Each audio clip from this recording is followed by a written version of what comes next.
Hali ilikuwa si hali mjini Kiambu mchana wa leo baada ya wakazi kuandamana kupinga kuhamishwa kwa majaji wa mahakama ya Kiambu. Wakazi wamesema uhamisho huo umeingiliwa kisiasa na hivyo kulemaza juhudi za walalamishi kupata haki dhidi ya kesi zao. Abraham Gadesha anatuarifu kuwa wakazi hao walielekea hadi kwenye mahakama na kufunga lango kuu la mahakama hiyo kwa kulizingira, huku wakiwasuta vikali mawakili wakisema kwa kuchangia utepetevu wa mahakama hiyo. Anatuarifu zaidi sasa.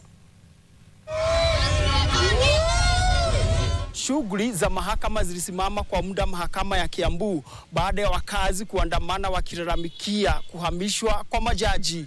Sisi tumesema watu waachane na majaji wetu. Hatutaki majaji wetu kushinda wakiletewa hii na kuondolewa huku. Unasikia hata hakuna majaji saa hii. Tunasikia wako wawili na walikuwa karibu 10. Na wametolewa hapa kwa sababu ya cartels na some lawyers wale wanafikiria ati ndio kusema Kiambu. Tunataka kuambia hii koti ni ya Kiambu, sio ya lawyers, na jaji ni ya judiciary. Wananchi wa Kiambu akona haki kukuja hapa asafiwe na jaji. Kiambu mnajua ni county ya makesi.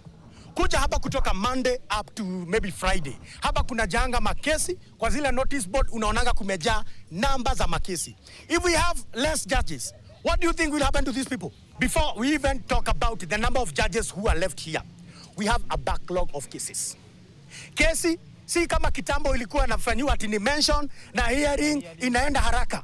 Sasa hii we have cases where zitasikizwa next year. Hao watu wote wako hapa wamekuja juu ya kusikiziwa kesi zao, na kuna wengine hata wataenda nyumbani bila hata kesi zao kusikizwa siku ya leo. Mnataka tufanye nini? Ndio maana tumesema siku ya leo hatutaitikia majaji wetu watolewe hapa juu tunataka justice, justice, justice. If you take your case to the lawyers before it goes to the judges, before justice is delivered, we have to know that process very well, and that's why we want the judiciary to have a section of public participation so that our people can know what happens in our courts, what happens in our judiciary, and what happens before justice is delivered. Wakazi hawa naomba idara ya mahakama kuingilia kati ili waadhiriwa kupata haki.